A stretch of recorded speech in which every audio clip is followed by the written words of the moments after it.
तो प्रभात प्यारे बच्चों, कैसे हैं आप सभी। मुझे आशा है आप सभी बहुत अच्छे हैं और तैयार हैं एक नया पार्ट पढ़ने के लिए, है ना। क्या आपने पिछली कक्षा वाला पार्ट 1 अच्छे से पढ़ लिया? बहुत अच्छे। अब हम पढ़ेंगे पार्ट 2 जिसका नाम है वर्ण एवं मात्राएं, यानी कि लेटर एंड वोवल सिंबल्स। ठीक है, देखिए तो सबसे पहले यहाँ पे देखो क्या लिखा है, फूल माला, है ना। आइए पढ़े इस चित्र में क्या दिया है। पहला चित्र बच्चों, चिंटू तुम क्या कर रहे हो, ऐसा पूछा। तो फिर यहाँ पे मिंटू मैं फूल माला बना रहा हूँ, ऐसा पूछा, ऐसा बोला। ठीक है, अब क्या हुआ देखो, अच्छा मुझे भी बताओ कैसे बनती है फूल माला। इस पर वो कहता है कि आओ बताता हूँ। तीसरा चित्र देखिए, फूल माला बनाने के लिए फूलों को क्रम से धागे में पिरोया जाता है, ऐसा कहा। ठीक है, वो कहता है कि समझ गया। ठीक है, इसके बाद क्या तुम्हें पता है वर्णों को भी इस प्रकार क्रम से लगाने पर वर्णमाला बनती है। तो वो कहता है कि अच्छा, है ना। अच्छा तो अब देखिए बच्चों, यहाँ पे जो पहला बच्चा जो माला बना रहा था वो कहता है कि अरे वाह ये तो खूब रही, हाँ हाँ हाँ, है ना। इसके बाद ये जो दूसरा बच्चा था कहता है कि वर्णमाला में भी वर्ण इसी प्रकार होते हैं जैसे तुम्हारे फूलमाला में फूल। समझ गए?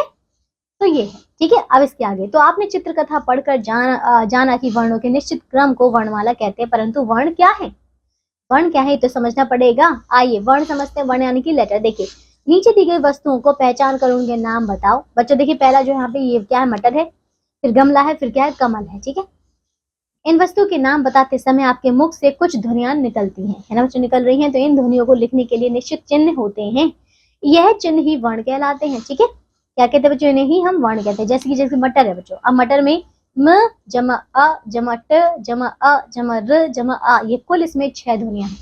इसी प्रकार कमल में क जमा अ जमा म जमा अ जमा ल जमा आ, कमल। इसी प्रकार गमला है। ठीक है, तो बच्चों अब आइए इसे पढ़ लेते बच्चों। यह भी जाने क्या दिया है इसमें, वर्ण भाषा की सबसे छोटी इकाई है, इन्हें और छोटा नहीं किया जा सकता है। तो इस बात को बच्चों ध्यान रखिएगा कि वर्ण सबसे छोटी इकाई है। अब देखो भाषा की सबसे छोटी इकाई को वर्ण कहते हैं, इसकी परिभाषा। ठीक है, अब देखिए वर्ण के प्रकार यानी लेटर्स। देखो वर्ण 2 प्रकार के होते हैं बच्चों, पहला स्वर और दूसरा व्यंजन। ठीक है, स्वर और व्यंजन से मिलकर वर्णमाला बनती है। वर्णमाला में स्वर और व्यंजन के अतिरिक्त भी कुछ वर्ण होते हैं। ठीक है, ये सभी वर्ण वर्णमाला के एक निश्चित क्रम में होते हैं। आइए एक एक करके हम इन्हें पढ़े बच्चों। पहला क्या है, स्वर। तो किसी अन्य वर्ण की सहायता के बिना जो बोले जाने वाले वर्णों को हम क्या कहते हैं बच्चों, स्वर कहते हैं। किसी की सहायता लेने नहीं पड़ती। स्वरों की कुल संख्या बच्चों 11 होती है, अ से लेकर आओ तक। ठीक है, तो ये है अ, आ, ई, उ, री, ए, आए, ओ, आओ। समझ गए?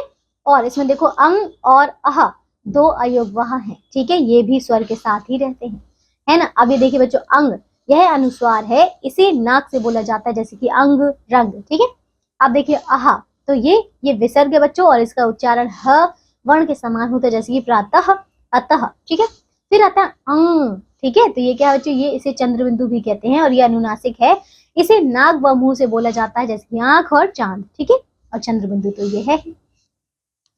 अब देखिए व्यंजन, स्वर की सहायता से बोले जाने वाले वर्ण व्यंजन कहलाते हैं। वो देखो बच्चों, मूल व्यंजनों की संख्या 33 होती है बच्चों, क से लेकर ह तक। आइए इसे पढ़ लेते हैं। देखो जैसे बच्चों हमारे पास इस वर्णमाला में कुछ वर्ग है। सबसे पहले आता है क वर्ग। तो क वर्ग में आता है हमारे अक्षर क, ख, ग, घ, अंग। च वर्ग में आते हैं बच्चों च, छ, ज, झ, इया। फिर ट वर्ग में ट, ठ, ड, ढ, ण। फिर त वर्ग है बच्चों त, थ, द, ध, न।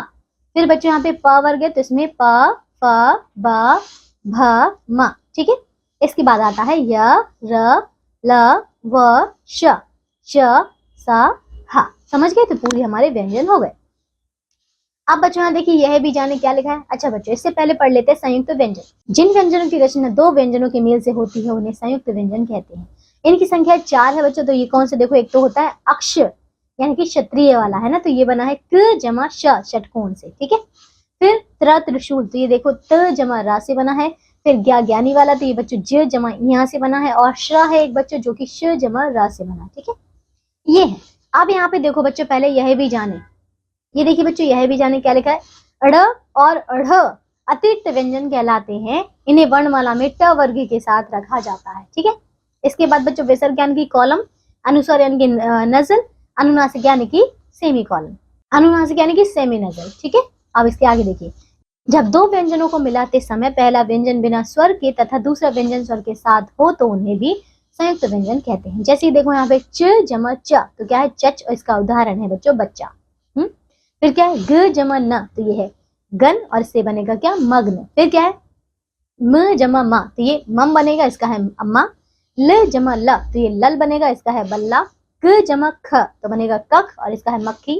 फिर प जमा य, तो ये है प्या और इसका है प्यास। ठीक है, अब आगे देखो आगत वर्ण, ये क्या होते हैं? हिंदी में कुछ वर्ण ऐसे भी होते हैं बच्चों जिन्हें दूसरी बहन की विदेशी भाषाओं से लिया गया है। ठीक है, तो ये इस प्रकार है, देखो जैसे कि औ, इसका है बॉल, डॉक्टर। फिर है ज, तो ये है जख्म। फिर है जमीन, देखा ये किसी अन्य भाषाओं से लिए हैं। अब यह भी जाने बच्चों क्या लिखा है, हिंदी भाषा में मूल वर्ण बच्चों 44 होते हैं। ठीक है, जबकि कुल वर्ण जो होते हैं वो 52 है। ठीक है, अब देखो र के रूप, तो व्यंजनों के साथ र व्यंजन भी चिन्ह के रूप में प्रयोग होता है, निम्न प्रकार से जुड़ता है। देखिए कैसे, जैसे कि र बच्चों रेफ के रूप में अगर ये है, ठीक है, तो रेफ के रूप में अगर ये है तो कैसे बनेगा, इसकी मात्रा आप देख पा रहे हैं, तो देखिए र जमा प अगर है तो बनेगा र, तो ये क्या है यहाँ पे सर्प। ठीक है, फिर क्या है र, अगर पदेन में हो ये तो प जमा र, तो बनेगा प्र, तो ये है प्रणाम। फिर यहाँ पे बच्चों र पदेन के रूप में, तो ये ट और ड के साथ जैसे कि ट्र, तो क्या बनेगा ट्रक। ठीक है, अब विशेष बातें, र में उ या उ की मात्रा बीच में लगती है, जैसे कि देखो यहाँ पे र जमा उ, तो क्या बनेगा रु, रुपया, रुक और गुरु। ठीक है, फिर र जमा उ, तो क्या बनेगा रु और यह है रूप, रूखा और रूठना। ठीक है, अब देखिए मात्रा इनकी क्या है बच्चों, वोवल सिंबल्स। देखो दिए गए चित्रों के शब्दों को ध्यान पूर्वक पढ़ो। आइए पढ़ें बच्चों, पहला जो यहाँ पे ये फूल है, फिर किताब है, फिर केला है। ठीक है ना, तो व्यंजनों को सही क्रम से बोलने के लिए स्वरों की सहायता लेनी पड़ती है। व्यंजनों के साथ स्वर अपने मूल रूप में नहीं लिखे जाते हैं, देखा आपने, मूल रूप में नहीं लिखे जाएंगे बच्चों, उनके हम कुछ चिन्हों का प्रयोग करेंगे व्यंजनों के साथ, और इन्हीं चिन्हों को बच्चों हम मात्रा कहते हैं। ठीक है, जैसे कि फ जमा उ जमा ल, तो क्या बनेगा फूल होगा इसका। ठीक है, ऐसे ही क, फिर ई, त, आ, ब, तो ये बनेगा किताब। ठीक है, इसी प्रकार क, ए, ल, आ, केला। ठीक है, इस तरह से शब्दों को लिखना, बोलना, समझना मुश्किल है, इसलिए इन्हें निम्न प्रकार से लिखा जाता है। तो बच्चे फूल, किताब, केला बन गया। ठीक है, आप देखिए व्यंजनों के साथ स्वरों को लिखे जाने के लिए निश्चित चिन्ह मात्रा कहलाते हैं। तो समझ गए बच्चों, आइए पढ़ते हैं, यह भी जाने क्या लिखा है। अ की कोई मात्रा नहीं होती है, यह सभी व्यंजनों में जुड़ा होता है। जब कोई व्यंजन बिना अ के लिखा जाता है तो उसके नीचे बच्चों एक तिरछी रेखा, जिसे हम हलंत कहते हैं, वो लगा दी जाती है। ठीक है, ये था बच्चों हमारा पाठ पूरा हो चुका है। आइए अब हम पढ़ लेते हैं बच्चों कि हमने इस पाठ से क्या सीखा, आओ दोहराएं। देखिए, भाषा की सबसे छोटी इकाई को वर्ण कहते हैं। वर्णों का व्यवस्थित समूह वर्णमाला कहलाता है। स्वरों की संख्या 11 होती है, मूल व्यंजनों की संख्या 33 होती है। ठीक है, तो ये था बच्चों हमारा पाठ। अब हम मिलेंगे अगली कक्षा में एक नए पाठ के साथ। तब तक के लिए आप इस पूरे पाठ को दोहराइए, सारे वर्णों को याद कीजिए, वर्णमाला को याद कीजिए, अभ्यास के प्रश्नों को भी कीजिए और अपना ध्यान रखिए। स्वस्थ रहिए, बाय।